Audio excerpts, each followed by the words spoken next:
રામ રામ ભાઈ બધાને દિલથી. આજે અમે જીરામ નીંદેલા પણ હાવ નીંદતા નીંદતા અમને વિચાર ફરી ગયો કે ગામમાં જવાય. અમે યુવરાજ સાથે ચાલી પડ્યા ગામ બાજુ. આ અમારું જીરું હે, તમારે કેવું છે એ કહેજો કમેન્ટમાં. અમે નીંદતા નીંદતા 2-3 વાડડી બનાવી નાખીએ. ના યુવરાજ નાસવા મંડી ગયો હાલે હાલે કરી.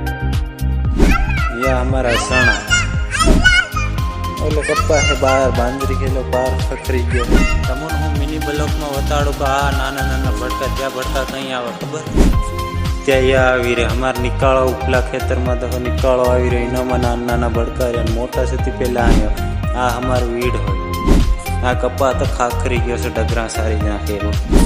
સારી જ નાખવાના છે પણ થોડાક નવરા થાય કર, કેમ કે આ ટીપક કાઢવી પડશે ને, નહીં તો પાર ડગરા ગુંદી નાખે કરીને. મળી કાલ બીજા બ્લોકમાં. જય. આજે અમારો ભાઈ બનાવી ગયો અમારી પાસે માવા ખવડાવવા ભેસ છે. અરે બહુ શરમાય છે. નાહારી ભાઈનું મોટરસાઇકલ હે મારી જેવું આખું ને આખું મોટરસાઇકલ. આ અમારી વાડી હે અરવિંદભાઈની હતી, પણ આમાં બધું આવી બીજી વાડીએ વહી ગયા એટલે અમે 2 જણા આટો માર્યા જ રાખી રોજ દિવસ. મજા આવે તો શેર કરી.